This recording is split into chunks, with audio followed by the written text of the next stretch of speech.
Hello friends, welcome back to my channel Study with Nonijor। আজ আমরা বাংলা ব্যাকরণ সম্পর্কে জানব। এখন বাংলা ব্যাকরণ সম্পর্কে জানতে হলে প্রথমেই আমাদেরকে জানতে হবে যে ব্যাকরণ কী।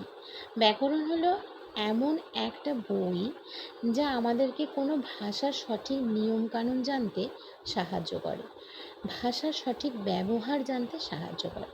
তার মানে আমরা বাংলা ব্যাকরণ যদি জানতে চেষ্টা করি তাহলে আমাদেরকে এই বাংলা ভাষাটাকে ভালো করে বুঝে যাব আমরা, এবং তার সঠিক নিয়মকানুন যেগুলি আছে সেগুলিকে আমরা জানতে পারবো এই বই থেকে।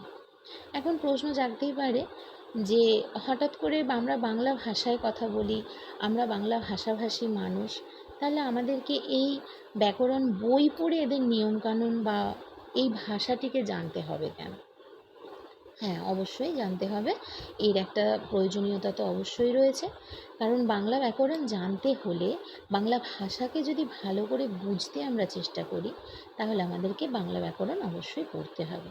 কেননা যে কোনো ভাষার সঠিক নিয়মে বা সঠিক নিয়মকানুন যদি আমরা জানতে চেষ্টা করি তাহলে আমরা ব্যাকরণ আমাদেরকে পড়তেই হবে।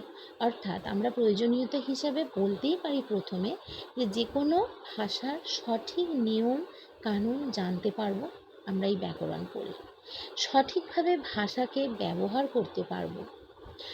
একটি ভাষাকে যে কোনো বা সঠিকভাবে যে কোনো পদ্ধতিতে বা সঠিকভাবে জানতে তার সম্পর্কে সম্পূর্ণ জ্ঞান লাভ করার জন্যই আমরা ব্যাকরণ পড়ি। যে কোনো ভাষার নিয়মের প্রয়োগবিধি আমরা জানতে পারবো। এক কথায় ভাষাকে বিশ্লেষণ করাই হলো ব্যাকরণের কাজ। অর্থাৎ যদি আমরা ব্যাকরণ পড়ি, ব্যাকরণকে ভালো করে জানতে পারি, তাহলে আমাদের ভাষাকে আমরা ভালো করে বুঝতে পারবো, আমাদের ভাষাকে আমরা ভালো করে বিশ্লেষণ করতে পারবো, আমাদের ভাষার নিয়মকানুনগুলি আমরা জানতে পারবো, আমাদের ভাষাকে সঠিকভাবে সঠিক জায়গায় আমরা ব্যবহার করতে পারবো। Thanks for watching. Please subscribe, like and share.